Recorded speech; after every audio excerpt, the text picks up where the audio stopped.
Thank you, Lance. Appreciate your kicking us off here. And as he said, buckle up. We're going to finish, Lord willing, we're going to finish the Old Testament tonight. We continue our survey, a sort of aerial overview of the Old Testament, how the history and message of the Old Testament looks from, say, 30,000 feet. To help us do that, we have divided the Old Testament into 9 major movements. Universal dealings, where God's dealing with humanity as a whole, from Genesis 1 to 11. Then the patriarchal period, Abraham, Isaac, and Jacob, and the sons in Genesis 12 to 50. Slavery in Egypt, those years that are described only in one chapter, Exodus 1. And then the Exodus under Moses, Exodus chapter 2, all the way through the end of the Pentateuch, the book of Deuteronomy. The conquest and division of Canaan and Joshua, the period of the Judges, the darkest period in Israel's history, in Judges, Ruth, and 1 Samuel 1 to 8. And then last time we looked at the monarchy, the united monarchy under the 3 kings, under Saul and David and Solomon, and then the rest of the monarchy, the divided monarchy, where the kingdom of Israel was split into 2, the 10 northern tribes and the 2 southern tribes, Judah and Benjamin, and how that unfolded in 1 Kings 12 through 2 Kings. So that's where we've been so far. Now, we're going to go several places tonight, but I want us to begin by stepping away from that timeline, stepping away from the history of the Old Testament, to study the 22 books in the Old Testament that are not history. Those are, first of all, 5 books that we call wisdom literature. Poetry or wisdom literature. And then we need to consider as well the basic message of the 17 books that we call the major and the minor prophets.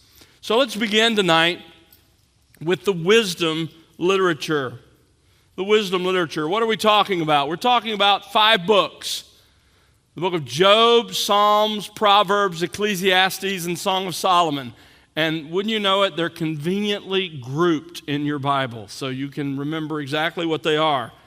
Now here are the themes, the overarching themes of these books. Job is about sovereignty and suffering. Psalms, a pattern of personal worship, whether it's corporately with God's people or individually in your own heart. Proverbs, wisdom for the details of life. Ecclesiastes, the vanity of life in a fallen world. And then Song of Solomon, the joy of married love. So that's an overview of where we're going with these 5 books of wisdom literature or poetry. But let's dive in just a little deeper. Again, it's a little frustrating for me as a teacher. You know I love to go slowly, but we're not going slowly tonight. So here we go. All right, let's start with Job. It's about sovereignty and suffering. What is the relationship between the suffering of this life and God's sovereign purpose, and how do those come together and connect? There's so much here because this is the world we live in. But the setting of this book of Job it's set, the actual scenes unfold during the patriarchal period, about 2000 BC. How do we know that? Well, there's several reasons. Job, we find out, lives for 140 years, which is more connected to that period of time. Job's wealth is measured in his possessions.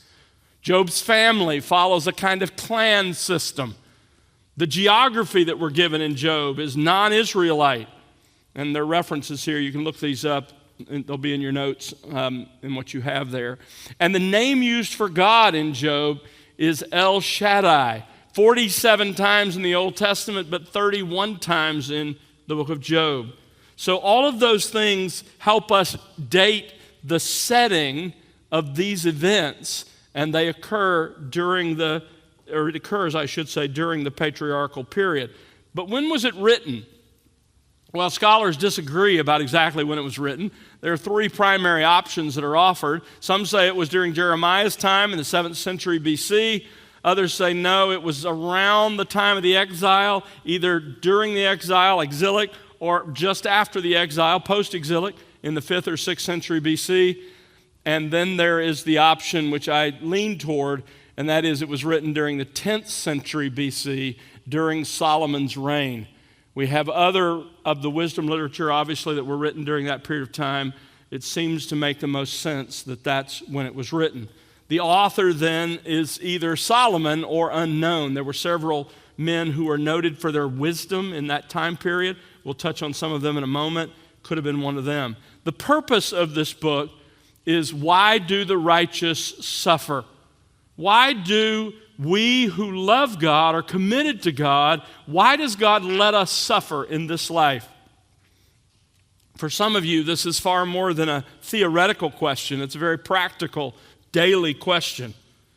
The characters in the book of Job all propose their own answers to why the righteous suffer. First of all, you have the narrator. Excuse me.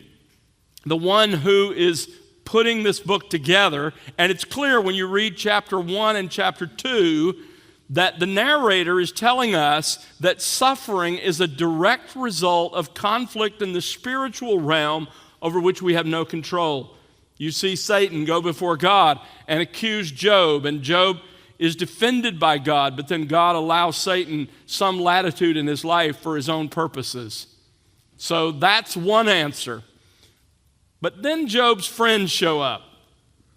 And Job's friends, and everybody needs a friend like this, they say the suffering, all of them, all the three main friends, say that suffering must be the result of sin.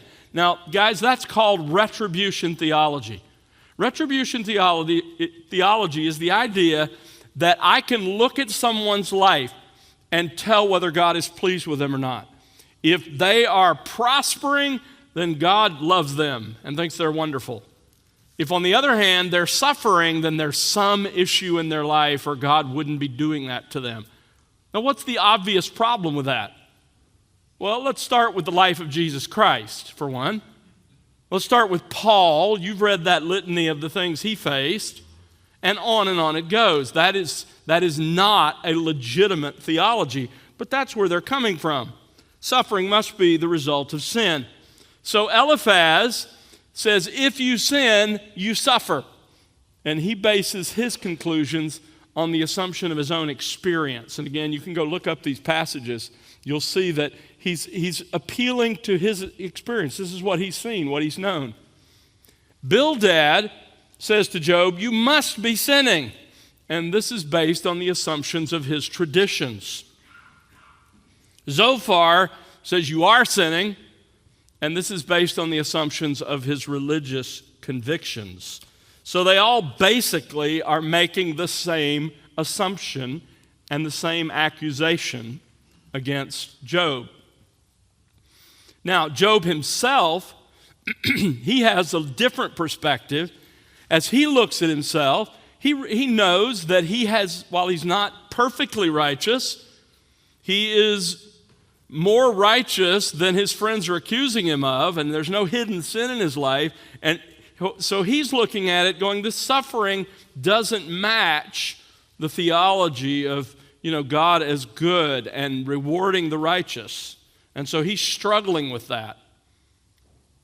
A fourth individual that comes along here in this story is Elihu.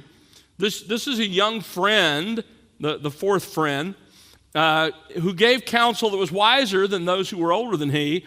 And he confronts Job. He recognizes in Job that while Job is a righteous man, God said there was an unrighteous and more righteous in his generation, he's also tempted to self-righteousness, thinking, I don't really deserve what's happening to me.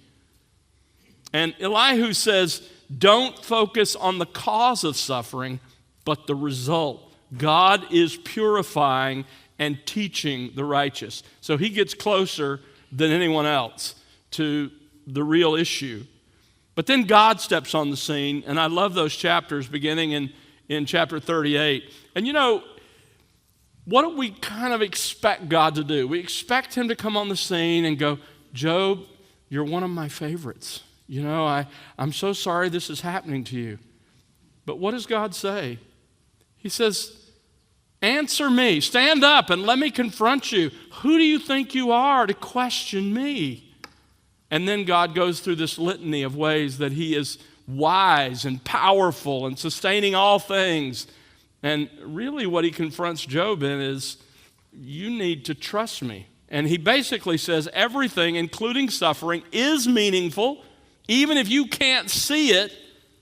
And so you need to trust me. Look at what I have done and am doing. I can manage your life, is really what God says. And that's the ultimate, isn't it, for all of us? Turn to Job's conclusion. Turn in your Bibles to Job chapter 40, verse 1. Yahweh said to Job, will the fault finder contend with the Almighty? Let him who reproves God answer it. Job was, I think, unintentionally reproving God, trying to straighten God out. God, you shouldn't be letting this happen to me. Then Job answered the Lord and said, behold, I am insignificant. What can I reply to you? I lay my hand in my mouth. Once I have spoken, I will not answer. Even twice, I will add nothing more. And here's God. Yahweh answered Job out of the storm and said, gird up your loins like a man. I will ask you, and you instruct me. Will you really annul my judgment? Will you condemn me that you may be justified? And then he goes on to say, look, you want to be God? Then here's what it requires. So you're not, let me be God. Trust me to be God and to order and structure your life. And Job does eventually repent. Go over to chapter 42, verse 1. Job answered Yahweh and said, I know that you can do all things. There's no purpose of yours that can be thwarted. Who is this that hides counsel without knowledge? Therefore I have declared what I did not understand, things too wonderful for me, which I did not know. Hear now, and I will speak. I will ask you, and you, God, instruct me. I have heard of you by the hearing of the ear, but now my eye sees you. Therefore I retract, and I repent in dust and ashes. What the end story of Job is, men, is there is suffering in the world. God is in charge of it, and God is big enough and strong enough and wise enough and good enough that you can trust him. That's the message of Job. That brings us to Psalms. Psalms is a pattern of personal worship. Now, when you look at when the Psalms were written, there's a range. The earliest psalm was written by Moses, Psalm 90, so around 1410 BC, right after the Exodus. And the newest psalm, if you will, was sometime after 500 BC, Psalm 126, which records the realities of the exile. So you have this full range, but most of the Psalms were written about 1000 BC during the reigns of David and Solomon. So think about that. The Psalter that you have in your Bible is around, for the most part, it's around 3,000 years old. And yet those Psalms about God are just as fresh today as when they were written. The organization of Psalms is into 5 books, or 5 divisions. Book 1, chapters 1 to 40, or Psalms 1 to 41, creation, sin, and redemption.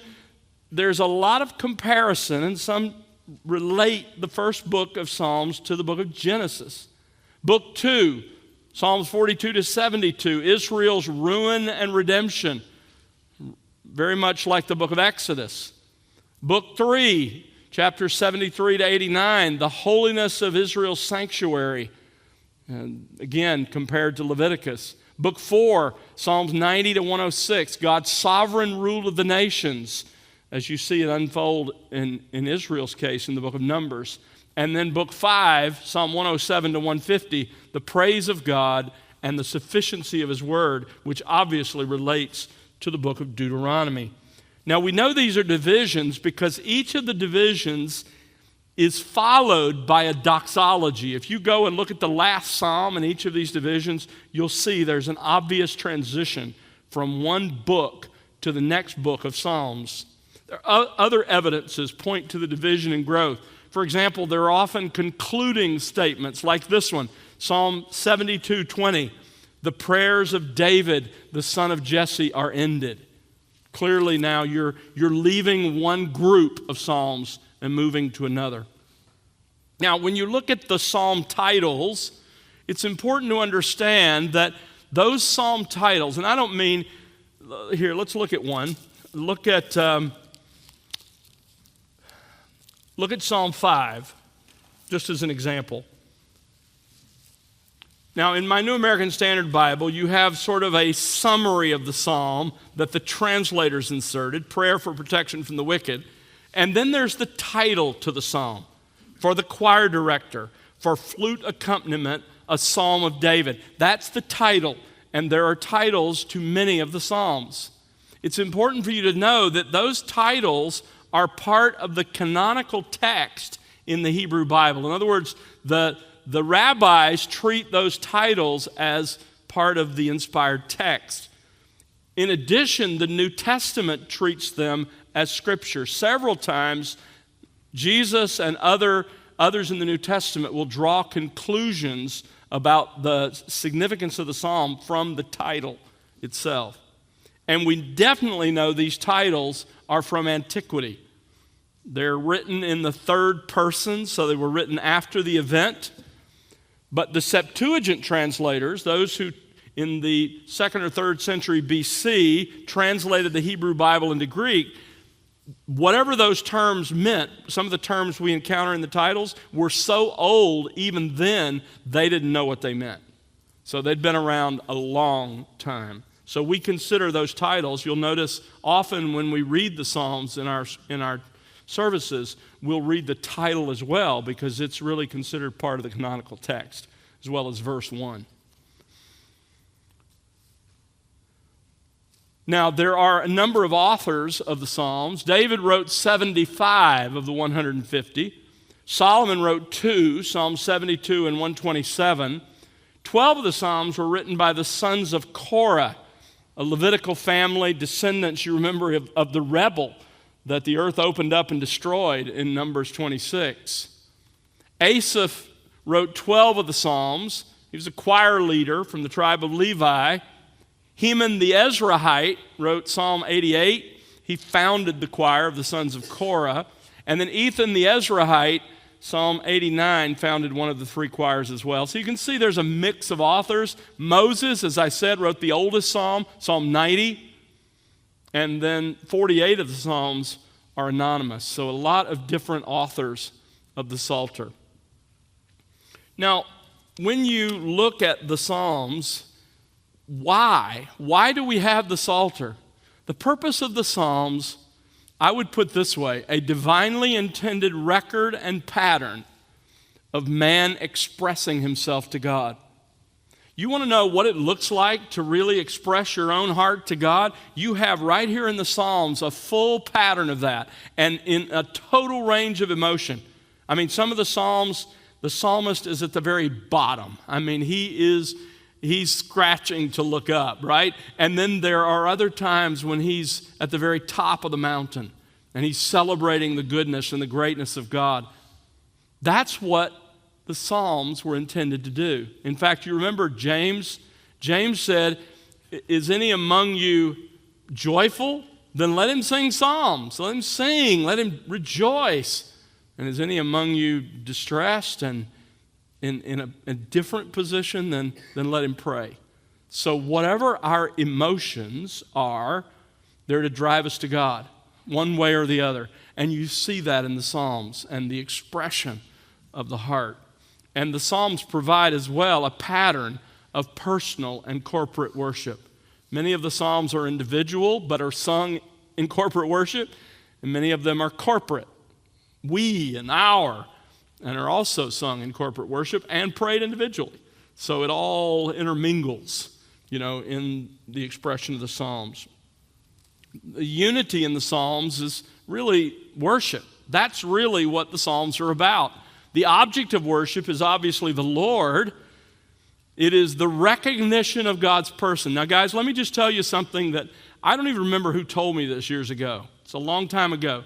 But it's revolutionized my approach to the Psalms, and I would urge you to consider this. When you're reading a psalm, be looking for these things. First of all, names of God. What is he called? What are the names that are given? And what are the significance of those names? Secondly, look for his attributes. When it says God is, make a note. What is he? What is it saying he's like? And then thirdly, his acts. When it says God did this, let that be an instruction to you. So as you go through the Psalms, ultimately who God is, what he's like, what he's done, his names, his attributes, his perfections, and his acts, those should drive you to worship. So be looking through the Psalms for those. Regardless of the theme of the Psalm, you want to tie that theme back into those realities. Who is God? What is he like? And what has he done? Or what is he doing? Those things will revolutionize your worship if you'll look for those things in the Psalms. There's also a lot of emphasis on Christ in the Psalms. You remember after the resurrection in Luke 24, Jesus taught his disciples all things about him in the Old Testament, including the Psalms. Some of the obvious ones, Psalm 2, Psalm 110, Psalm 22 about Jesus suffering on the cross. Those are magnificent Psalms. There are others, but those are a couple that stand out to me. The other part of Psalms is our response to God. And what you find in that response is God requires, if you're going to come and worship him, you have to have clean hands and a pure heart. In other words, your heart has to be right with God, and you need to be living in a way that overall, you don't have to be perfect, but overall, you are living in righteousness. You're living in a way that honors him. Then there has to be a heart that longs for God.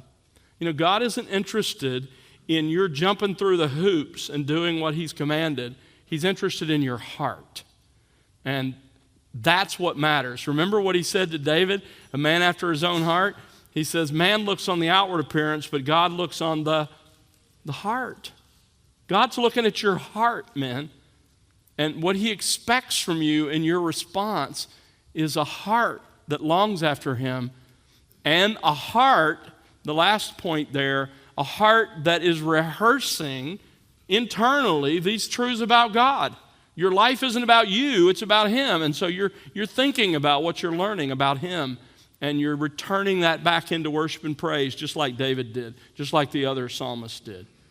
So that's an overview of the Psalms. So much richness there. Let's move on to the Proverbs of Solomon. Proverbs of Solomon, wisdom for the details of life. The word proverb, the title, the Hebrew root of the word proverbs means to be like. It has a wide range of meaning. It can refer to folk sayings, allegories, laments. It can be a comparison, an object lesson, a truism. One thing to keep in mind with the Proverbs is they're not ironclad promises, okay? There are Proverbs that summarize how things normally work in the world, but they're not guarantees. You know, a lot of parents, they read the text in Proverbs 22 that says, you know, raise up a child in the way he should go, and when he's old and not depart from it. That's a promise that my child's going to come to faith. Well, first of all, that's not really what that proverb says. Proverbs really saying, if you will train up a child according to his own way, that is, if you will educate him and bring him along in keeping with his own gifts and skills, then when he's old, he's still going to be doing that because it's who he is, it's what he's like. But even if you interpret it the traditional way, it's in Proverbs. It's normally true, but it's not a guarantee. So be careful in how you handle the Proverbs. The authors of the Proverbs, you have a number that were written and compiled by King Solomon. There were others written by Solomon and later compiled by King Hezekiah. And then you have those collected and compiled by Solomon. And then you even have Proverbs 30 written by Agur and King Lemuel, chapter 31. And there's even an anonymous poem at the end of the book of Proverbs. So a number of authors. Now, why Proverbs? What's its purpose? Go to Proverbs chapter 1. Proverbs chapter 1 In the introduction, in verses 1 through 6, you have laid out the purpose of Proverbs. In verse 2 is a summary. There's a mental purpose, to know wisdom and instruction, to discern the sayings of understanding. And there's a moral purpose. The mental purpose is to discern the sayings of understanding. The moral purpose is to know wisdom and instruction. Then, verses 3 through 6 sort of fill that out and explain it. The moral purpose is explained in verses 3 through 5, the mental purpose in verse 6. So just breaking that down a little bit, here's the mental purpose of Proverbs. Verse 2 says, you'll be able, if you really get into Proverbs, you will be able to discern the sayings of understanding. And then verse 6 fills that out and says you'll be able to understand a proverb, a figure, words of the wise, riddles. You're going to know how to think in the language of the sages of Israel. That's the mental purpose. It'll help you think. It really will. If you get into Proverbs and you force your mind to deal with it, it'll help you mentally exercise yourself to understand hard things. But it also serves a moral purpose. And it's captured in those two words in verse 2, wisdom and instruction. Wisdom has to do with the content of what Proverbs delivers. That Hebrew word for wisdom occurs 153 times in the Old Testament. In Exodus 35, it's used of a skill, like a skill to do a craft, something that is a trade. In Psalm 107, it's used the same way. You know, the sailors, you remember the sailors get caught in that storm on the Mediterranean, and it says they reach the end of, they come to their wits' end. Literally, they come to their wisdom's end. They come to the end of their skill as sailors, and all they can do is just hang on and hope they survive. So the word wisdom is really skill. And in Proverbs, it's the skill to live in the details of life in a way that pleases God. The word instruction isn't about content, it's about method. How Proverbs delivers this wisdom. This word is used 50 times in the Old Testament. It's usually oral instruction, and sometimes it's physical discipline, but mostly it's oral instruction. That's what Solomon's doing here. He is teaching us, using oral instruction, how to gain wisdom, the skill for the details of life, living in a way that pleases God. That's why you have all of those insights into the little affairs of life, like don't go to your neighbor's house with a loud voice in the morning. That's wisdom. That's skill in knowing how to live. And of course, you have the full range as well. The fear of the Lord, verse 7, is the beginning of knowledge. So that's the book of Proverbs. That's what it's intended to deliver. The first 10 chapters are these sort of lessons, and then beginning with chapter 11 and following, you have the individual proverbs that are grouped more than most people think they're grouped, but there's still some difference in subject as you kind of weave through the book of Proverbs. That brings us to Ecclesiastes. I think the most misunderstood book in the Old Testament. It's about the vanity of life in a fallen world. I love the book of Ecclesiastes. Honestly, understanding it revolutionized my own life and understanding of life in this world. Let's talk about it. First of all, the title of Ecclesiastes comes from the Septuagint. That's its title in the Septuagint. The Hebrew title is Koheleth. Koheleth in Hebrew literally means the preacher, one who speaks to the assembly. The author is clearly Solomon. You see that in several places. The date in which he wrote it was probably late in his life, near 931 BC, before his death. But what is the purpose of the book of Ecclesiastes? Excuse me, there are several common interpretations. First of all, some say Ecclesiastes is man's reasoning apart from revelation. In other words, there's a book in the Bible that just tells you how fallen man thinks, and that's this book. So it's just giving you insight into how they think. It's to expose the best wisdom that an unregenerate man can have reflecting on life. I think there's a huge problem with this view, and that is there is no warning in the context to avoid the contents. Instead, we are urged to think like this, to practice this. That's not what happens in other places in the Scripture when we are given the words or thinking of those who are God's enemies. We're told to be careful. This is not the way you should think. So that I don't think that holds up. But that was very common when I was growing up. A second view is that the book of Ecclesiastes shows the vanity of life apart from God. The vanity of life apart from God. The purpose then of this book is evangelism. To show you, look, if you live without God, this is how bad it's going to be. Don't do that. The flaw with this view is that the very name in Hebrew, Koheleth, is one who speaks to the assembly, one who speaks to God's people.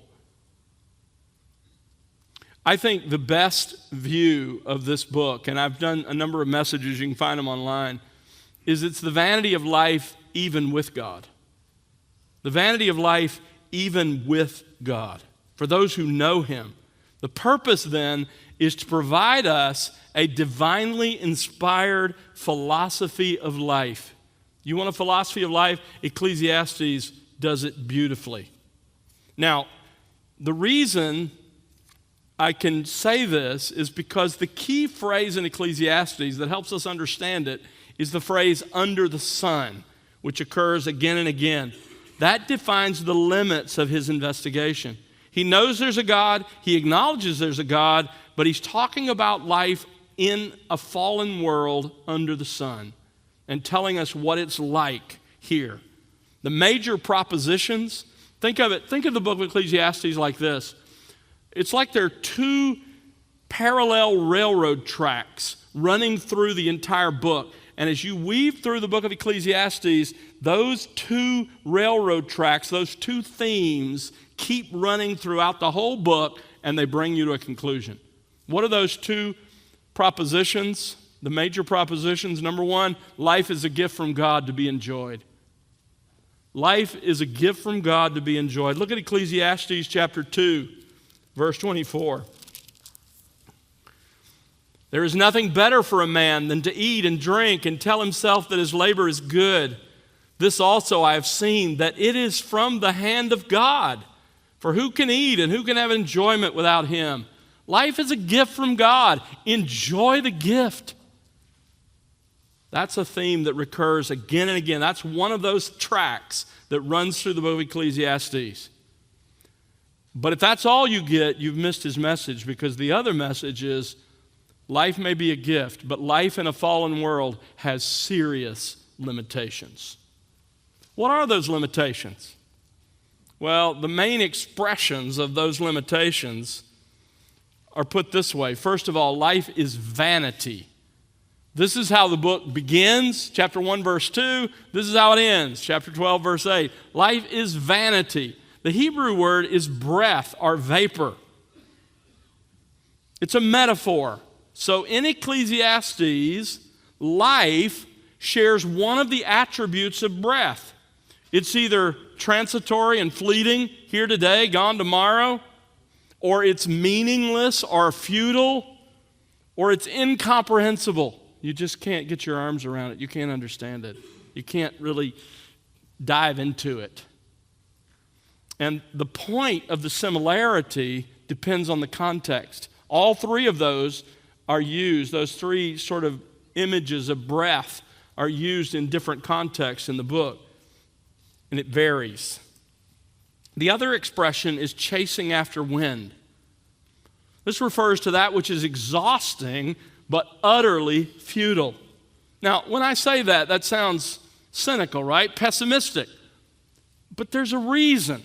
What you need to understand is there is a theological proposition or presupposition behind this limitation in the world we live in, and that is the fall of man.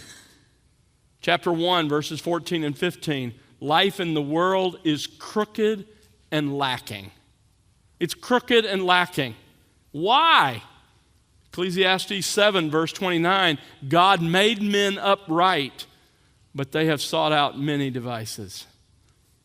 You see, the problem is that the world and life in it is not what it once was or will ultimately be because of man's fall into sin.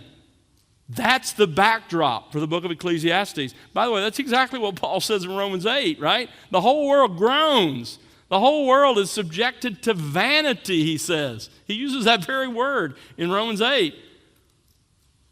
Ecclesiastes is not sub-Christian. It's saying exactly what Paul says in Romans 8, but in the language of the Hebrew poets. So what are the limitations of life? First of all, life is not ultimately satisfying. There's a proverb that in the book of Ecclesiastes that talks about this idea that you think you're getting one thing and you get something else. I've always used the analogy. It's like when you walk, there used to be, they'd have these bakeries in the mall. Now malls are kind of out, but you know what I mean. You walk past this bakery, and what hits you is this amazing smell. And you think, I'm going to go in there, and I'm going to buy the thing that tastes like what I smell. But you never do. You never do. Life is like that. It never really delivers. It never fully satisfies in what it promises. You work hard to get that promotion. You think that's going to do it. That's going to be what really satisfies. It's not going to satisfy you.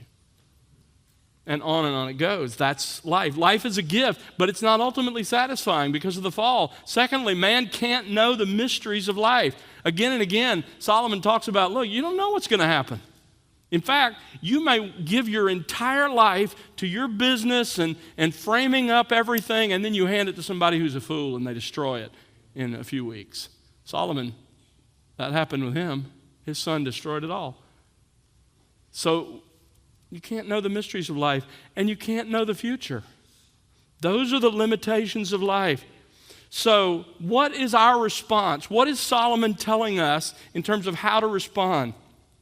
Ecclesiastes is not the work of a cynic or a hopeless existentialist. Solomon looks realistically at life, and then he points us to the way of faith. At its heart, the book of Ecclesiastes is a call to faith. You see, often, brothers, we expect life here to make sense. And when it doesn't make sense, we think something's wrong with me or something's wrong with God. And when it doesn't make sense, we lose our joy. We no longer enjoy God's good gifts. Things often don't make sense because we live in a fallen world. So, how do you respond? Well, when life doesn't satisfy, believe that God is good and life is His good gift to us. When you don't know what's coming, you don't understand life's mysteries, believe that God is sovereign and He's wise and He has a plan. A sovereign God is putting all of life together. Chapter 3, verse 14. Look at it. Solomon says, I know that everything God does will remain forever. There's nothing to add to it. There's nothing to take away from it, for God has so worked that men would fear Him. You see, when you don't understand, you can trust. We have a sovereign, wise God who's weaving life together. And even though you can't know the future, you can believe that God does what is right, that He's faithful, and that He'll bring it all to an end. He will ultimately bring all to its best and greatest end. So men, life is a gift from God, but life has serious limitations because we live in a fallen world. So what do? Enjoy the gift, but never find your joy in the gift. Find your joy in the giver. Look at Ecclesiastes. Here's the conclusion. Ecclesiastes chapter 12. Where do those two train tracks end? Life is a gift to be enjoyed, but life has serious limitations. Here's the conclusion, verse 13 of chapter 12. The conclusion, when all has been heard, is this: fear God and keep His commandments. Have a relationship with God. Keep His commandments, because this applies to every person, for God will bring every act to judgment, everything which is hidden, whether it's good or evil. In other words, enjoy the gift that is life. Don't let the problems of life sour you, but don't expect it to satisfy. Only God can do that. Keep your eyes focused on Him. That's the message of the book of Ecclesiastes. Now that brings us to the Song of Solomon. The theme, the joy of married love. The title in Hebrew, in the Septuagint, and in the Latin Vulgate is Song of Songs. That's a superlative. It means the greatest of songs. Solomon, we're told, wrote over 1,000 songs. This is the greatest. This is the coup de grace, so enjoy it. The author of it is clearly Solomon. He's referred to by name 7 times in the Song of Solomon. He's specifically identified as the groom in chapter 3, verse 11. And he's referred to as having unprecedented wealth and luxury, which fits Solomon as well in chapter 3. Now, the circumstances of the Song of Solomon are this. It takes place in the city of Jerusalem and up in the hill country of Lower Galilee, where the woman lived. It covers a period of about 1 to 2 years. You have the first spring mentioned in chapter 2. You have the second spring in chapter 7. It really describes the betrothal. We've been looking at that in Matthew, so I won't explain that. It describes the betrothal, the wedding, and early marriage of Solomon. This could be any time during Solomon's reign from 971 to 931, but I think it's probably likely this was his first wife, because he later adds 699 wives and 300 concubines, and let's just face it, it's going to be a little hard to get this excited at that point. So I think this is early. The Song of Solomon, the characters are Solomon, obviously, a Shulamite maiden, probably a resident of the Jezreel Valley up near Galilee. Her family was apparently employed in the vineyards of Solomon. So you see a little intrigue going on here, right? The daughters of Jerusalem, probably royal servants, appointed as the bride's attendants, and they kind of provide color commentary through the book. You know, if you like football, you got the guy who does the play-by-play, and you got the color commentator. The daughters of Jerusalem are kind of the color commentators here in the book. Then you have the brothers of the bride, stepbrothers maybe her supervisors in the vineyard. So, what is the point then of this book? The common interpretations, first of all, there's the allegorical interpretation. From a Jewish standpoint, this book is only about God's love for Israel. That's the allegorical Jewish view. The allegorical Christian view is this book is only about Christ's love for the church. And this is where some of those phrases that show up in old songs come from. Lily of the Valley, Rose of Sharon. They're from this book. A second common interpretation is the typological interpretation. And it says, look, no, it's based on historical circumstances, but it's ultimately intended to be a type, a picture of Christ's love for His bride. And then the third common view is the historical didactic view, which says this is based on the historical relationship of Solomon and his probably first wife. It is an ode to, it is instructions in the joys of married love. I think this is, if you read the book, this is obvious. Now, there are ways, since our relationship to Christ as the church is likened to a husband and wife, there are ways in which you could say there are points of analogy, but there are a lot of points of analogy in this book that have no relationship to Christ and His church. So it's about the joys of married love. It describes an early fight between the couple and how they're reconciled and they come back together. It's a beautiful book, but it really celebrates God's good gift. There's actually a book in the Bible on the sexual relationship in marriage and what that looks like and the celebration of that. That is a reminder that it's not something we came up with, it's something God created. And as Hebrews says, the marriage bed is to be honorable, held in honor among all, and to be undefiled.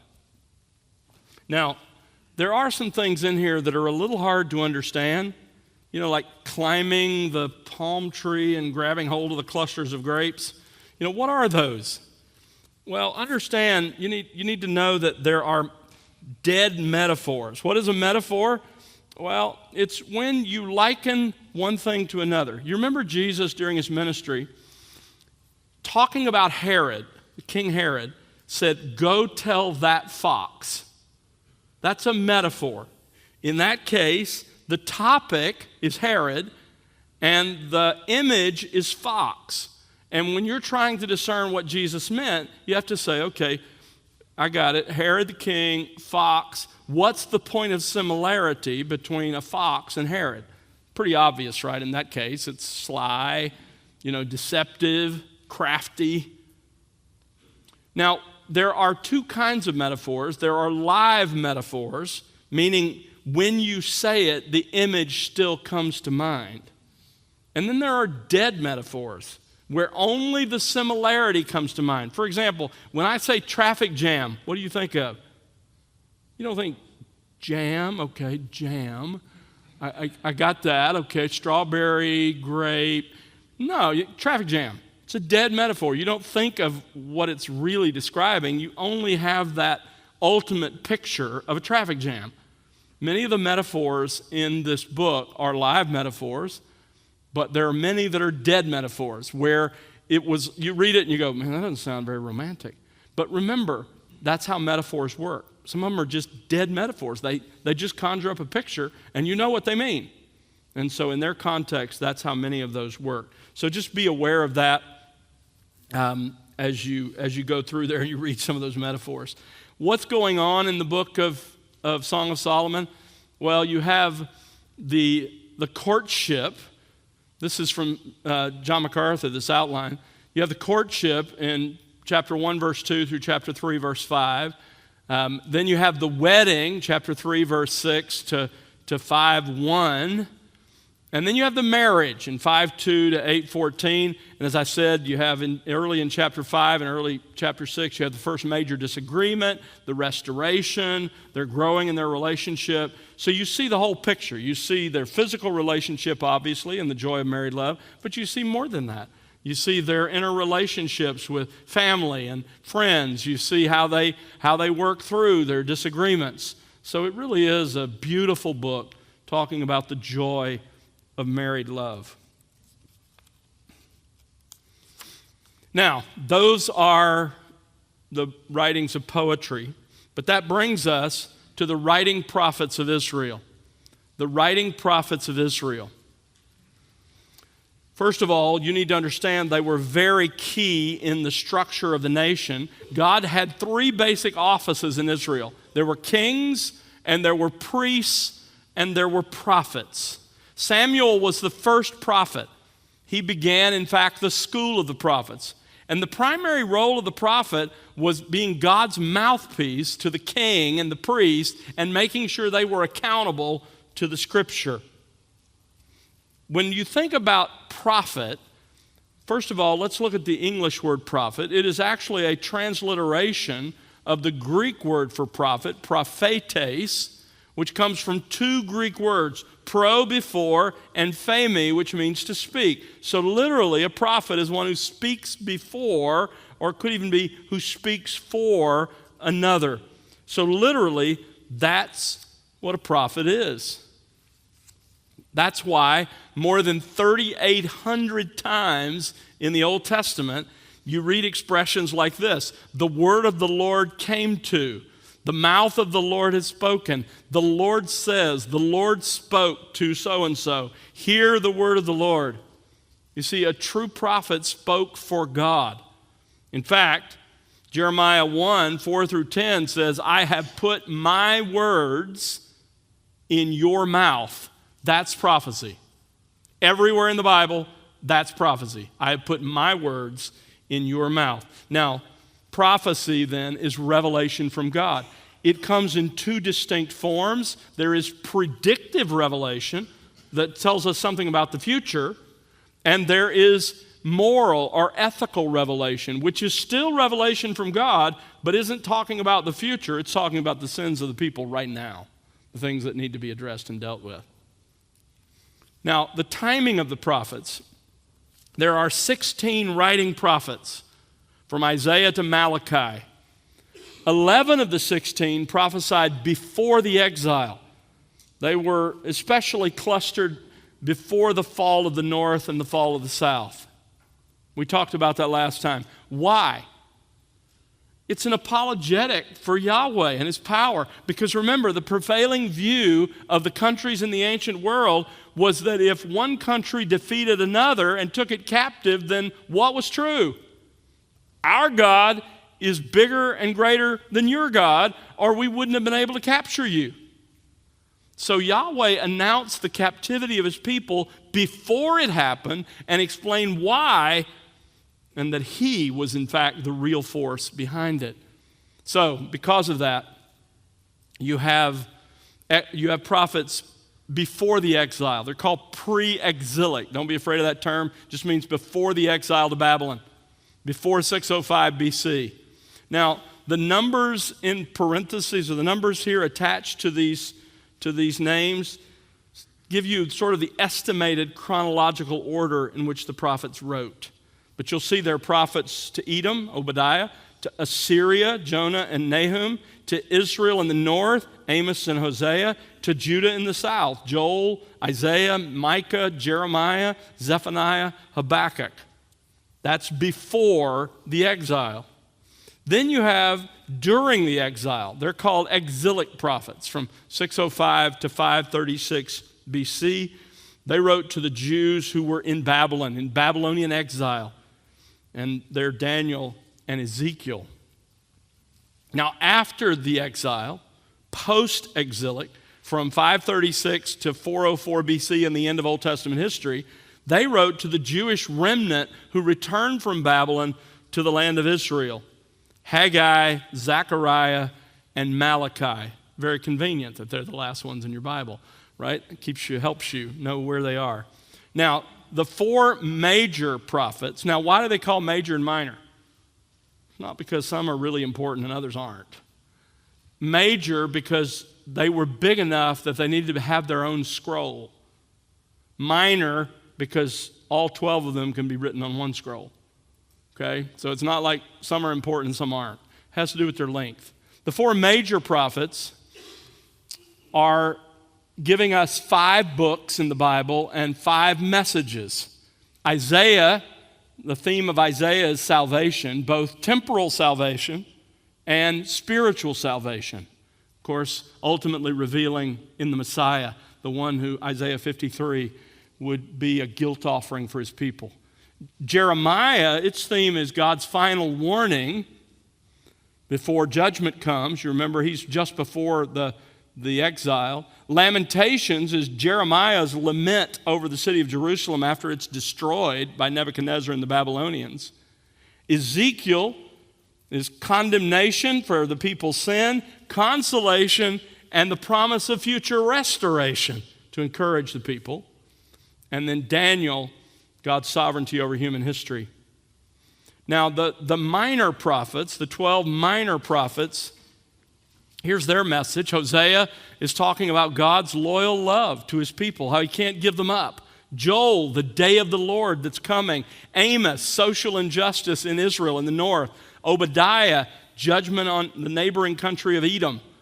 Jonah, God's mercy on repentant Gentiles. In Nineveh, obviously. Micah, the justice of God versus the injustice of Judah, the tribes in the south. Nahum, eventually Nineveh's destroyed. Habakkuk really wrestles with the fact that God's going to use the Babylonians to punish His people when the Babylonians are worse than His people in Habakkuk's mind. So he's struggling with that. Zephaniah, future global judgment, looking to the future yet.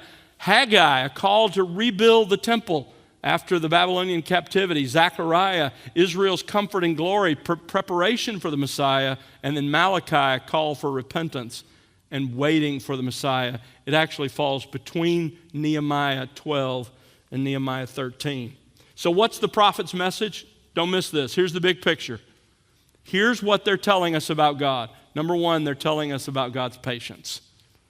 God is warning the people in advance. He's telling them, repent, it's coming, it's coming, it's coming. You see God's patience. Secondly, you see God's grace. Because again, the prophets are not only confronting their sin, but they're calling them to repentance and to salvation. Turn to me, God says, and be saved, all the ends of the earth. Justice and judgment. If you don't repent, justice and judgment are coming. That's still the message of the New Testament.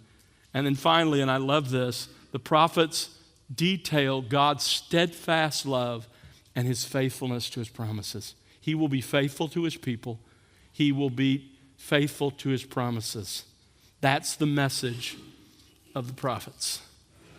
Now, just to remind you where we are in terms of the flow of Old Testament history, we've looked at the monarchy, the united and divided monarchy, and now in our last session here this evening together, we're going to study the two final movements in Old Testament history. And that is the Babylonian exile, which runs from about 605 BC down to 538 BC. That's when the children of Israel, the southern tribes, are taken off captive into Babylon. And then the restoration period, when they return to the land under Ezra and Nehemiah from 538 down to 4... Let me remind myself here. It's right near the end of Old Testament history, about 404 BC. Now, just to remind you, if you really want to get your arms around the Old Testament, I recommend that you memorize these 8 dates. If you memorize these 8 dates and you have the general flow of history we've covered, you'll know when everything's occurring. You have Abraham in 2166, the Exodus in 1446. By the way, the reason we know the Exodus is in 1446, put it in your notes, 1 Kings 6:1. We know when Saul's reign was, and David's and Solomon's, and you can do the math from the reign back to the Exodus. Gives you the number of years, so you can find it there. Then you have in 1051, the monarchy begins. 931, with the death of Solomon, the kingdom is divided between Rehoboam and Jeroboam. 722, Israel falls. The northern tribes fall to Assyria. 586, Judah falls to Babylon. And then 538, you have Cyrus's decree to tell the Israelites they can return to the land of Israel. And then around 420, Old Testament events end. So if you know those dates, and you understand the rest of what I've covered, you can sort of figure your way out and around knowing what's going to happen. So let's look then at the 8th major movement in Old Testament history, the exile of Israel. Now remember that as we just saw, in 722 BC, the northern 10 tribes had been destroyed by the Assyrians. And although the south didn't fall as soon as the north, because of her idolatry, she too was destined to fall. And the prophet Jeremiah prophesied that Judah would spend 70 years of captivity in Babylon. Jeremiah 25:11. Jeremiah 25:11. This whole land will be a desolation and a horror, and these nations will serve the king of Babylon 70 years. Why 70 years? Was there a significance? Absolutely. Go back to 2 Chronicles. 2 Chronicles chapter 36 and verse 20. 2 Chronicles 36 verse 20. Those who had escaped from the sword, Nebuchadnezzar carried away to Babylon, and they were servants to him and to his sons until the rule of the kingdom of Persia. Why? Verse 21. To fulfill the word of Yahweh by the mouth of Jeremiah, until the land had enjoyed its Sabbaths. All the days of its desolation it kept Sabbath until 70 years were complete. What that tells us is Israel was judged, carried off into Babylon because of her idolatry, but it was for 70 years as a judgment for the 490 years in which the 70 Sabbath years, every seventh year the land was to have a Sabbath rest. They didn't do that for 490 years. It had been ignored.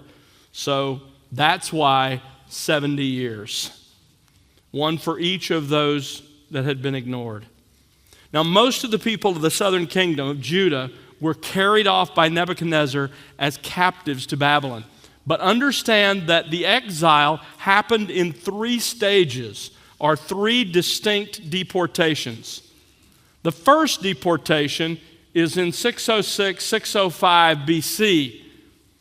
This is when Nebuchadnezzar attacked Jerusalem. He puts the city under siege, but word reached him of his father's death.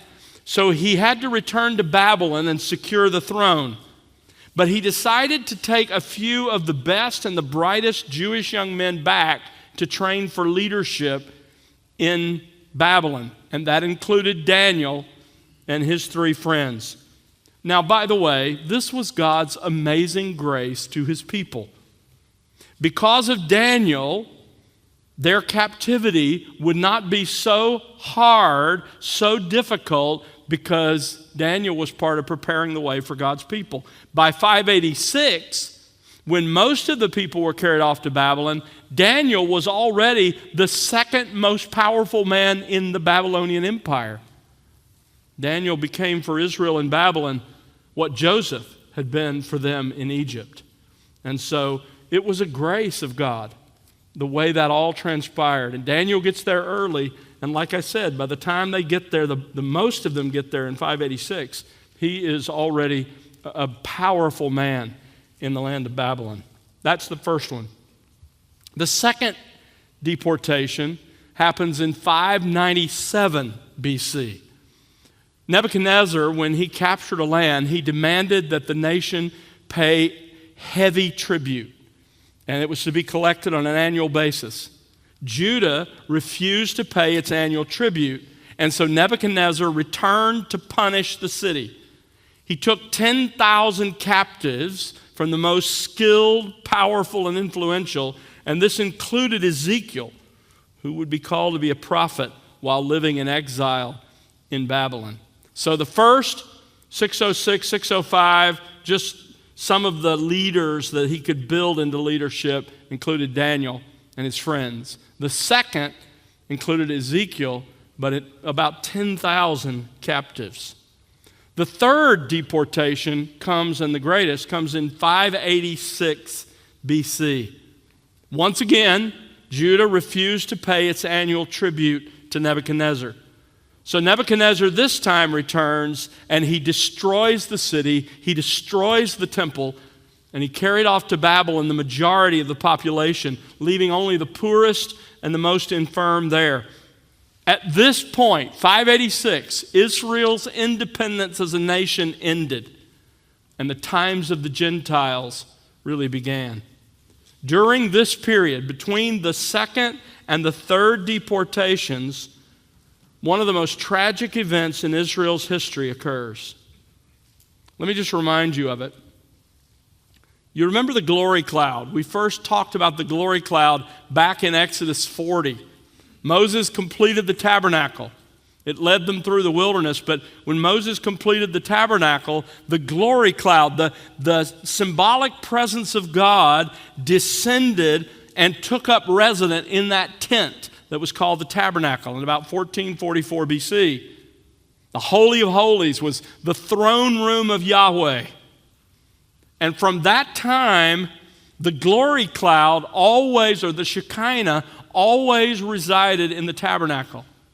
Later, in the form of the glory cloud, God took up residence in Solomon's temple in 1 Kings 8. So the tabernacle, and then later when the temple is built, God does the same thing there, this physical manifestation of his presence. But in 592 BC, the glory cloud departed from the temple and even from the city of Jerusalem because of her sin. Go to the prophet Ezekiel. Look at Ezekiel chapter 10, verse 3. There's a beautiful picture in verses 1 and 2 of the temple itself and all that was there. But look at verse 3. Now the cherubim were standing on the right side of the temple when the man entered, and the cloud filled the inner court. Then the glory of the Lord, this visible manifestation of God's presence, went up from the cherub to the threshold of the temple. And the temple was filled with the cloud, and the court was filled with the brightness of the glory of the Lord. Now go to verse 18. Then the glory of Yahweh departed from the threshold of the temple and stood over the cherubim. When the cherubim departed, they lifted their wings and rose up from the earth in my sight with the wheels beside them. You remember that amazing vision in Ezekiel chapter 1. And they stood still at the entrance of the east gate of Yahweh's house, and the glory of the God of Israel hovered over them. So we've come from inside the temple. The glory cloud has now departed to the threshold and now to the gate to the temple. Go over to chapter 11. Chapter 11 and verse 22. Then the cherubim lifted up their wings with the wheels beside them, and the glory of the God of Israel hovered over them. The glory of Yahweh went up from the midst of the city and stood over the mountain which is east of the city. You see this picture, the Spirit of God, that this visible manifestation of God's presence in the Shekinah, this glory cloud, this glowing, blazing cloud, is now withdrawing from the temple, and it's leaving the city of Jerusalem. This is, in the words of Samuel, it's Ichabod, the glory is departing. Tragic, because of their sin. Why did God allow his people to be carried off into captivity? Because of his faithfulness to the covenant he made with them at Sinai. Listen to Deuteronomy 11, 26 and to 28. He says, "See, now I am setting before you today a blessing and a curse. The blessing if you listen to the commandments of Yahweh your God, which I'm commanding you today. And the curse if you do not listen to the commandments of the Lord your God, but turn aside from the way which I am commanding you today by following other gods which you have not known. And the greatest curse of all, the worst and the greatest, was captivity in a foreign land." Deuteronomy 30, verses 11 to 20. Now, most of the details of these 70 years of captivity in Babylon under Nebuchadnezzar are unrecorded in the narrative of the Old Testament history. But we get little glimpses. If you want to see kind of what it was like, read Daniel 1 to 6. There you have Daniel's story while he was in Babylon. Read the book of Ezekiel. And certain of the Psalms, for example, Psalm 137, will give you a little insight into what was going on during those 70 years of captivity. During the period of the exile, during those 70 years, 2 prophets ministered to God's people in Babylon. One of them was Daniel. Remember, he was taken in the first deportation in 605, 606. And he became a powerful man. And he writes a book. I love Daniel because the point of Daniel is God's sovereignty over all of human history, over every empire, every ruler. What a lesson for him, what a book for him to write. Think about the context in which he lived life. His nation had been overrun by the Babylonians, by one of the greatest kings to ever live, Nebuchadnezzar. And in that context, he reminds us, no, there's only one Most High, and he's God, and he is in charge of all of human history. Ezekiel writes during that same time period to encourage the people, yes, to condemn them for their sins, to console them in the midst of the captivity, and to promise restoration is coming. God's not done with you as a people. And so both of these books were amazing encouragements to God's people. God's people suffered in Babylon for 70 years. And then came the Persian ruler, Cyrus the Great. Cyrus the Great. His Medo-Persian empire stretched from the Aegean Sea to India. On October the 12th, very close to this date, October the 12th, 539 BC, Cyrus's army conquered the great city of Babylon, and the Babylonian Empire fell, and the time of the Medo-Persian Empire came into place. The historian Xenophon describes how the Persians penetrated Babylon's defenses. You can read the story. It's an amazing story. You can read the overview of it in Daniel chapter 5, where Belshazzar is the son of Nabonidus, and he's on the throne, and when it falls, and you can read how it unfolds. But Xenophon gives us some interesting details. He tells us how the Persians were able to take that magnificent city of Babylon. I wish I had time to describe for you the city of Babylon. It had a two-walled systems, and the walls were so big you could drive chariots across the top of them. And there were two penetrating wall periods with a no man's land between them. And it was like impossible. There was a river that went around them. I mean, it looked like it was impregnable. And that's why they celebrate, even though the Persians are outside the walls in Daniel chapter 5. But Xenophon tells us that the Persians deliberately chose the night of an annual feast, knowing that the people would be drunk and distracted. And they upstream, they dug a canal and they diverted the Euphrates River that flowed normally under the walls and through the city. They diverted it at the right time. The water level fell rapidly, and the Medes and the Persians waded in under the walls. Amazingly, once they were inside the city, they found that this series of brass gates that led into the inner city, those brass gates were open. They had not been properly locked. Why? Well, 150 years before the events of that fateful night, Isaiah the prophet explained exactly how it would happen. Isaiah even addressed his explanation to Cyrus by name, although Cyrus wouldn't be born for another 100 years. Turn to Isaiah chapter 44. I love this. So powerful as our God explains what he's going to do, and he talks to the very man who's going to do it. 44:24. Thus says Yahweh, your Redeemer, the one who formed you from your womb. I, Yahweh, am the maker of all things. And I'm going to do what I'm going to do, he says. Verse 26, confirming the word of his servant, performing the purpose of his messengers. It is I who says of Jerusalem, she shall be inhabited. And of the cities of Judah, they will be built. I will raise up her ruins again. It is I who says to the depth of the sea, be dried up, and they will make your rivers dry. Now watch verse 28. It is I who says of Cyrus. Now remember, this is 100 years, written 100 years before he's born, and 150 years before the events occur. It is I who says of Cyrus, he is my shepherd, and he will perform all my desire. And he declares of Jerusalem, she will be built, and of the temple, your foundation will be laid. Thus says Yahweh to Cyrus, his anointed, whom I have taken by the right hand to subdue nations before him, to loose the loins of kings, to open doors before him so that gates will not be shut. God says, I'm going to open the gates. I'm giving you the city, and it's so you will send my people back to their land when their judgment is over. It's amazing. I wish I had time to read the whole passage, but you get the point. In God's providence, Cyrus and the Persians had an entirely different approach from the Babylonians. Rather than taking captives from their land back to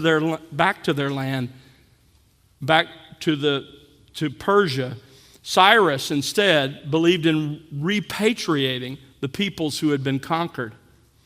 And that's exactly what happens. In 538 BC, Cyrus issued a decree that allowed the Jews to return to their land, and the 70 years of Babylonian captivity came to an abrupt end, exactly as God had said.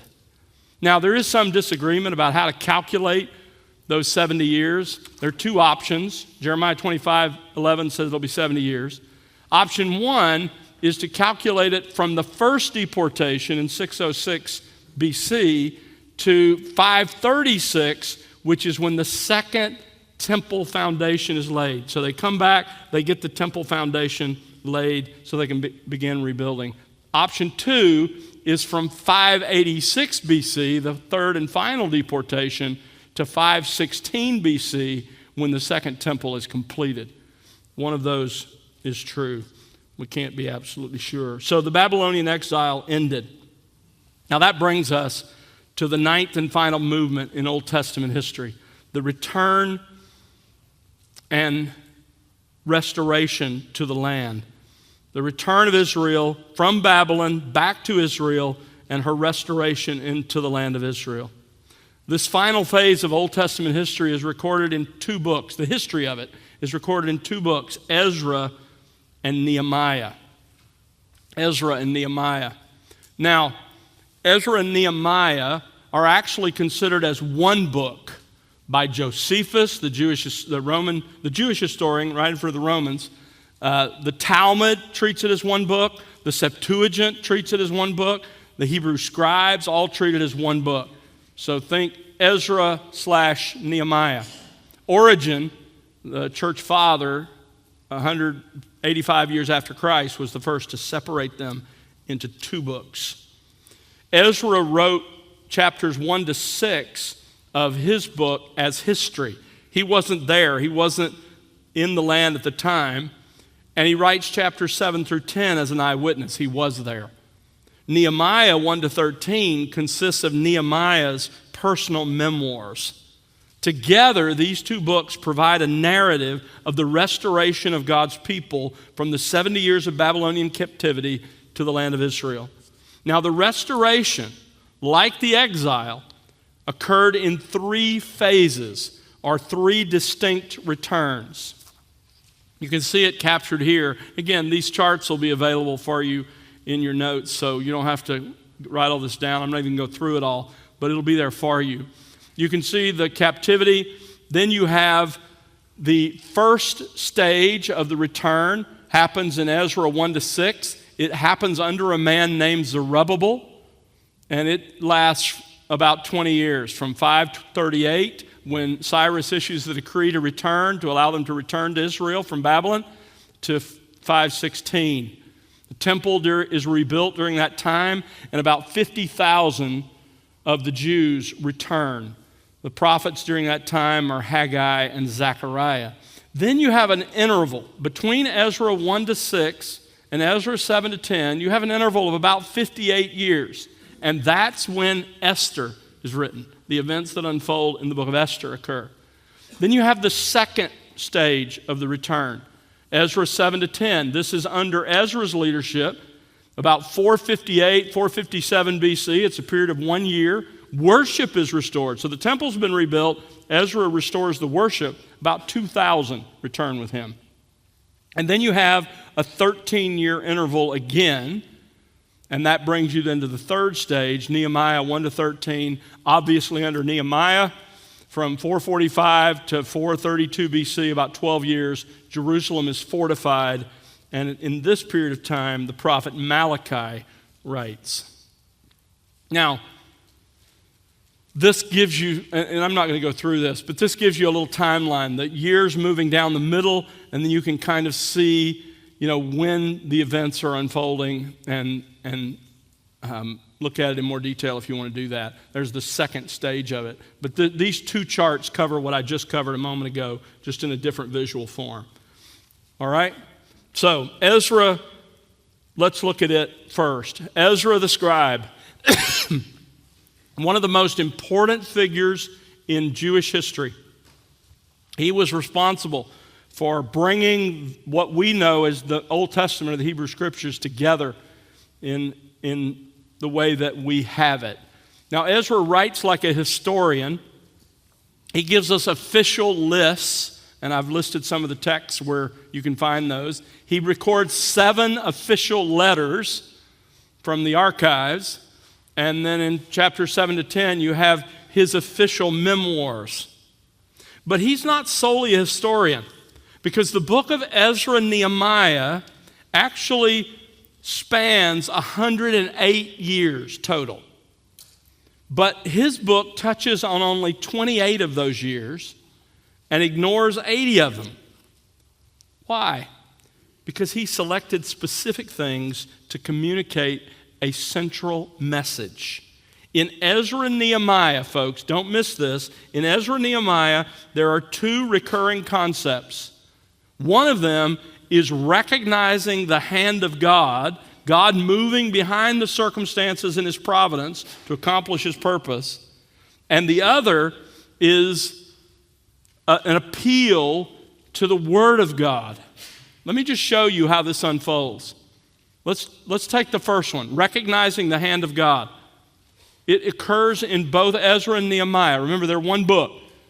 So in Ezra, you have God stirred up Cyrus, whose spirit God stirred up.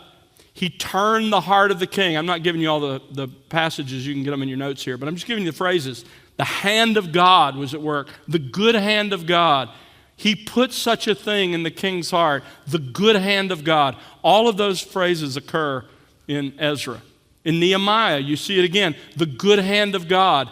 God putting into my mind. God frustrated their plans. The hand of God had been favorable to us.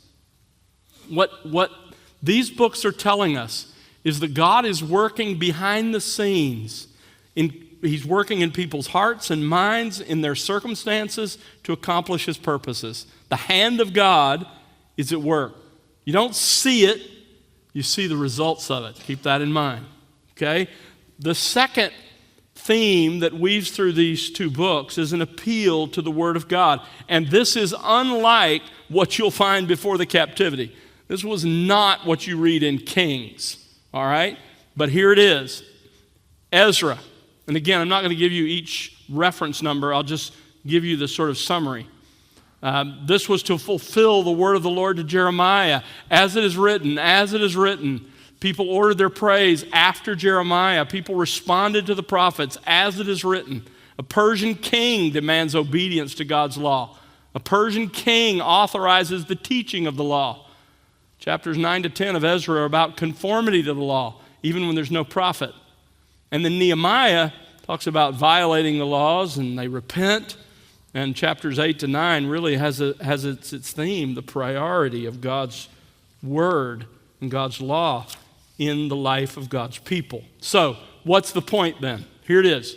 Ezra and Nehemiah's purpose was to show the people of God, don't miss this, guys, how God normally works. Read the rest of the Old Testament, and what do you find? You find miracles and direct revelation. But God was no longer parting the Red Sea. The return from Babylon was no exodus. There was no mighty defeat of the Egyptian armies. There was none of that. The miraculous was gone. Instead, there was divine providence. God working behind the scenes to accomplish his purpose, and the people's response to God's word. Guys, those two realities are no less a work of God. You know, we want to see a miracle. Well, it's miraculous when God in his providence structures and orders a life to accomplish his will. And when he leads his people to obey his word. God uses his providence, his ordering of events and circumstances and people, and his word to accomplish his will in the lives of his people. Ezra's name means Yahweh helps. How? By his word and his providence. By the good hand of God and the word of God. So here's an outline of the book of Ezra and Nehemiah. You have the rebuilding of the worship of God in Ezra. You have the preparation of the temple for worship in chapters 1 to 6 under Zerubbabel. And then you have the preparation of the people for worship in chapters 7 through 10 under Ezra. Then you have in Nehemiah the rebuilding of the walls of Jerusalem for its protection. So let's look at these two books quickly. Ezra 1 to 6 is the return under Zerubbabel, preparation of the temple for worship. Cyrus decrees, when he takes Babylon, he decrees the repatriation of the Jews. Here is an excerpt from the Cyrus Cylinder, been discovered in archaeology. This is what he wrote. I returned to these sacred cities, the sanctuaries of which had been in ruins for a long time, the images which used to live therein, and established for them permanent sanctuaries. I also gathered all their former inhabitants and return to them their habitations. And here was his motive. May all the gods whom I have resettled in their sacred cities ask daily Bel and Nebo for a long life for me. This was his new policy, repatriation. So, that's exactly what unfolds. God had promised restoration. God accomplished it through Cyrus. And when the timing was right, Cyrus conquered Babylon by God's providence. We read it in Isaiah.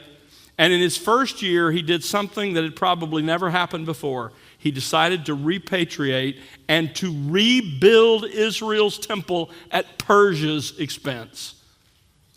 This is because of the good hand of God. Now, in chapter 2, we have a list of those who returned with Zerubbabel, about 50,000 people, probably not even a majority. I think most of the Jews stayed in Babylon because of their lucrative businesses and their comfortable lives that had come to fruition under Daniel and his influence. But for those who did travel home, here's what the route looked like. You can see it starts over in the right lower corner in Babylon, and then you can follow the lines over north of, kind of circling the north of the desert and dropping down into Israel. That would have been the route home. Now, once they arrived home, things were not all favorable. There were enemies. There was opposition. Chapter 4 describes the enemies that are the Samaritans. Now, the Samaritans, we run into them in the New Testament as well. The Samaritans were those whose ancestors were the result of intermarriage between the Jews left in the north after 722 and Assyria destroyed the north, and the imported Assyrian colonists. So they intermarried, and the result was the Samaritans. Now, let me give you a summary here of the various attempts at different times for opposition to God's people.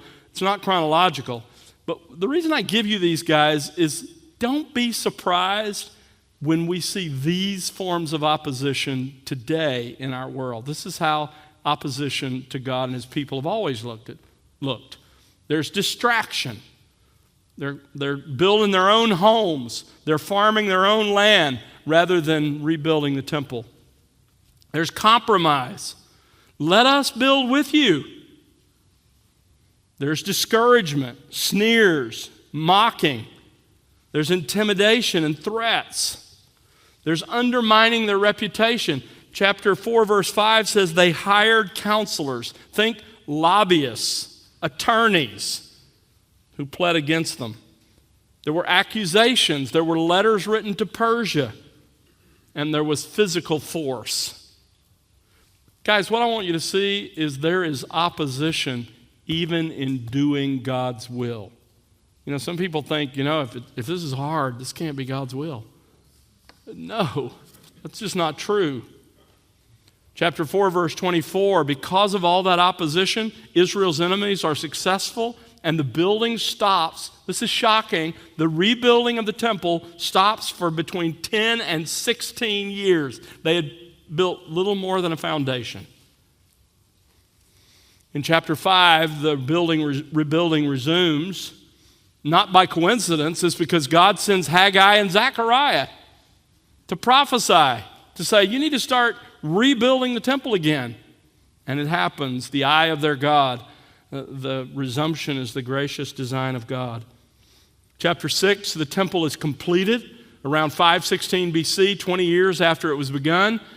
Now, just to remind you, sometimes you'll read about the first temple period. That was Solomon's temple from 559 to 586 BC when it was destroyed. When you hear about the second temple period, it's Zerubbabel's temple, and that was later modified and rebuilt by Herod, and that's the temple we see in the New Testament era before it was destroyed in 70 AD. So you had two temple periods, the first temple period, the second temple period. There are 58 years, as I told you before, between Ezra 6 and 7. That's when the events of Esther occur. Ezra and Nehemiah occur primarily in Canaan. Esther's events occur in Persia. So that's kind of a summary of what's going on there. In Ezra 7 to 10, we now come up to Ezra's life, and these are his memoirs. This is, in 7 to 10, the preparation of the people for worship. The temple's been rebuilt. Now he comes to prepare the people for worship. In chapter 7, you have a detailed record, official record, of the king's incredible generosity. This is Artaxerxes' decree. First of all, to the people of Israel, he authorized the people to return. Now think about this, guys. This is a pagan king. He authorized the people to return. He authorized the transport of Persian assets. He established the use of those assets. He authorized the use of government funds to accomplish this. Then to the government treasurers, he established a government budget for the project and exempted the temple personnel from taxes. To Ezra, he gave him authority to set up a provincial government to make political and judicial appointments and authority to carry out punishment of lawbreakers. I mean, God, the hand of God is at work in amazing ways. This doesn't happen. Imagine our government deciding, Countryside, that's a great church, and they're trying to plant churches. Let's fund their budget to plant churches in the Dallas-Fort Worth area. Don't hold your breath. This is the hand of God at work here to accomplish and fulfill his promises. Chapter 7, look at Ezra 7. Ezra 7 and verse 27. Blessed be Yahweh, the God of our fathers, who has put such a thing as this in the king's heart, to adorn the house of Yahweh which is in Jerusalem, and has extended steadfast love to me before the king and his counselors, before all the king's mighty princes. Thus I was strengthened, here it is again, according to the hand of Yahweh my God upon me. And I gathered leading men from Israel to go up with me. This is a story of God's amazing providence. All this happened because of what God was doing. Chapter 8, in 458, Ezra returned to the land with 2,000 people. And when he gets there in chapter 9, he discovers mixed marriages. The people had already married all the ites of the land, all the different people groups in that land. Now the issue, don't misunderstand it here, the issue was not racial. The issue was religious.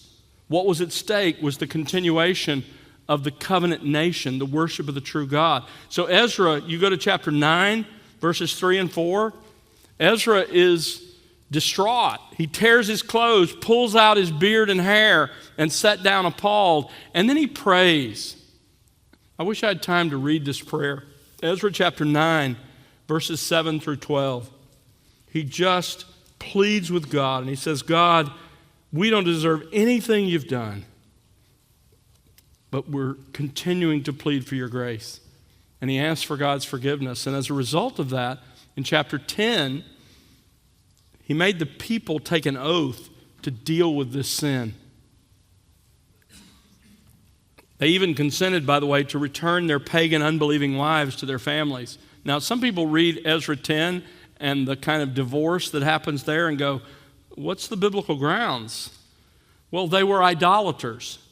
That meant, by definition, they were immoral. That's what idolaters did. I described that earlier to you in our study. They committed immorality even within the temple. That was part of their worship. And they were unwilling to stay if they couldn't worship their own gods. And so the people of Israel put away their foreign wives. Now, somewhere in this time frame, the book of Chronicles was written.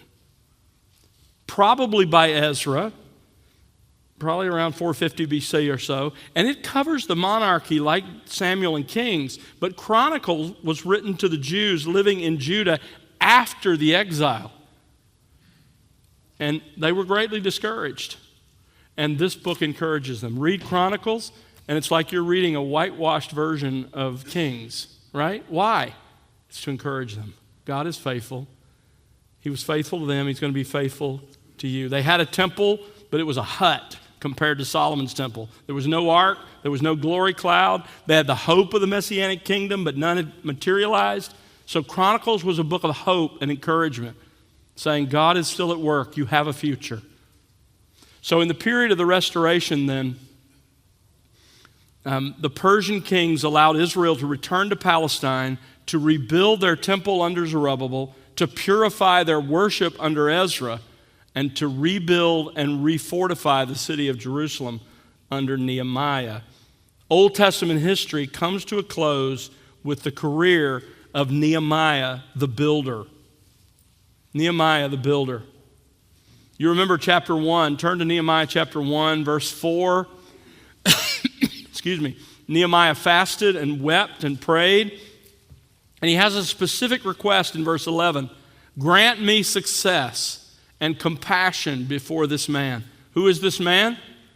Who is Nehemiah? He's cupbearer to the king. Now, how did a Jewish person get such an important role in this land? Well, remember Esther? Esther was the king's stepmother. So God, again, the hand of God is at work behind the scenes to accomplish his purpose. Chapter 2, verse 1. 4 months later, this would have been March, April of 445, he takes a subtler approach. He shows his sadness in chapter 2, verse 1. Verse 2 of chapter 2, the king notices and asks why. There's a miracle for you. The king noticed that one of his men was sad and asked why. Verse 3, Nehemiah explains. And folks, verse 4, this just doesn't happen. What do you want? Verse 5, let me return and rebuild. Now, if you hadn't read this chapter before, what would you say would be the odds of this king saying yes to that? Verse 6 says, it pleased him to send me. Verse 7, Nehemiah wasn't done. He asked for letters to the governors and a letter to Asaph to supply timber for the project. How do you explain this whole conversation? Look at chapter 2, verse 8. The king granted it because the good hand of God was upon me. Verse 9, Nehemiah arrived then about August of 445 BC. Chapters 4 through 6 chronicles the tremendous opposition that he faced in trying to rebuild the walls of Jerusalem. External pressure from powerful men, Sanballat, Sanballat, the governor of Samaria. And then there was the internal struggles. Sin among the people, discouragement, fear. Now, why such a lengthy chronicle of opposition? It's to show that the rebuilding was humanly impossible. Nehemiah's constant prayers underscore again that God is working behind the scenes. Chapter 4, verse 15, God frustrated their plans. Chapter 4, verse 20, our God will fight for us. So in chapter 6, verse 15, the wall was finished in 52 days. Imagine that. 52 days. Verse 16 is the key to understanding Nehemiah. How did they complete the wall? Look at 6:16. It was accomplished with the help of our God. God is at work. Now here's what that wall would have looked like in terms of the area it would have covered. If you look at the green on the slide, that's an approximation of what the wall in Nehemiah's time would have looked like. You remember when David captured it, it was that little sliver over there on the right side, city of David. And now it's grown into this magnificent city. Chapters 7 through 10 describe the rebuilding or reviving of the people. And the theme of this is that God directs his people through his word. Again, you see how these themes keep circling. The good hand of God and God's word. I love Nehemiah 8. It's a powerful lesson on the importance of God's word. Turn there with me. This is one of the most important chapters in the Old Testament. It really establishes the framework for our own worship. Nehemiah chapter 8, verse 1. All the people gathered as one man at the square which was in front of the water gate, and they asked Ezra the scribe to bring the book of the law of Moses, which the Lord had given to Israel. Then Ezra the priest brought the law before the assembly of men, women, and all who could listen with understanding on the first day of the 7th month. He read it from before the square which is in front of the water gate from early morning until midday in the presence of men and women, those who could understand. All the people were attentive to the book of the law. Verse 4, Ezra the scribe stood at a wooden podium which they had made for the purpose. And then you have the Levites who surrounded him. Verse 5, Ezra opened the book in the sight of all the people, for he was standing above all the people. By the way, as I've mentioned before, this is why we do some of the things we do. This informs our worship. There was a podium, both so he could be seen, but also it was a message that he was the spokesperson for God. He was elevated not because he was personally better, but because when he was speaking on behalf of God, God's word. That's why I stand on a platform, not because I'm better than you are. That's why when the rest of the service, I'm sitting down there with you because I'm one of you. But when I'm teaching the word of God, I am the mouthpiece for God through his word to you. And a wooden podium, that's why we have a wooden podium and not a plastic plant stand. Verse 6, then Ezra blessed Yahweh the great God, and all the people answered amen and amen while lifting up their hands. They bowed low and worshiped Yahweh with their faces to the ground. And then verse 7, the Levites explained the law to the people while the people remained in their place. They read from the book of the law, from the law of God, translating to give the sense so that they understood the reading. They read it, they explained it. They read it, they explained it. This is the framework for why we do what we do, why I do what I do every Sunday. It comes from Moses through Ezra to us. Now, in chapter 8, verse 13, they gathered the next day to study, and they discovered there's a command for the Feast of Booths. And they immediately responded in obedience. As it is written, they say, according to the ordinance. Guys, you don't have to be a rocket scientist to get the point. Obey the word of God. In chapter 9, there's this powerful prayer of confession, one of the most beautiful prayers in all of Scripture. And their confession there is, God, you have continually shown your grace and power, and we have refused to obey you. It reaches its crescendo. Again, I wish I had time. Read when you get home tonight. Read Nehemiah chapter 9, verses 32 to 38. Such a beautiful reminder of the greatness of God and his faithfulness to his people. In chapter 10, the people covenant themselves in writing to obedience, especially in the areas of their most flagrant disloyalty: intermarriage, keeping the Sabbath, and providing the necessary money for the temple service. So that sounds good, right? Well, chapters 11 and 12, they repopulate the city of Jerusalem. They dedicate the walls. They have a big celebration. Between chapters 12 and 13, there's a gap of about 14 years. Nehemiah returns to Babylon. And in chapter 13, upon his return for a second term, he found that the people had been unfaithful in the three exact areas they had just made a covenant in writing. But God raised up a prophet during Nehemiah's time, the last book of our Old Testament, Malachi. And Malachi called the people to repent and to prepare for the coming of the Lord. Now let me summarize all of this, guys. The message of Ezra and Nehemiah, please don't miss this. This is our world. This is our life. The message of Ezra and Nehemiah is that God is at work among his people. How? Not with miracles, not with splashy things. He directs them by his providence and simple obedience to his word. That reality is supposed to provide help for us. That's the meaning of Ezra's name. And comfort. That's the meaning of Nehemiah's name. Help and comfort. How? Listen, guys, do you ever get discouraged? You ever look at the miracles in Scripture and then at your own life and wonder, where is God? Ezra and Nehemiah is here to comfort you.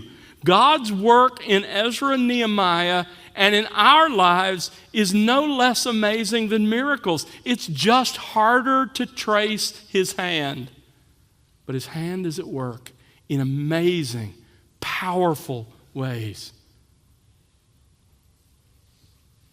The God of Israel is at work in your life. How? He's using His word and His providence. His hand behind the scenes, moving the pieces, arranging the sort of decor of your life to accomplish His sovereign purposes. This is who our God is. Your response to this, trust His providence and obey His word.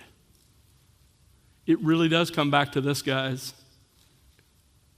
Trust and obey. Trust and obey, for there's no other way to be happy in Jesus but to trust and obey. That's the message of Ezra and Nehemiah. And guys, I love these books because this is where we live. This is your life. This is my life. No splashy miracles, but the hand of God working His way and telling you through His word what you should do. And it is just as amazing. Let's pray together. Father, we are amazed. We are amazed at you, at your wisdom, at your power, at your providence, at your word. Father, we have journeyed through much of the Old Testament tonight from a really high altitude. But Father, that has enabled us to see so much about you. Lord, I pray for each of us as men.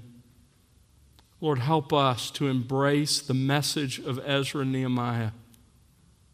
That this is how you work today. It's how you worked then. It's how you work today.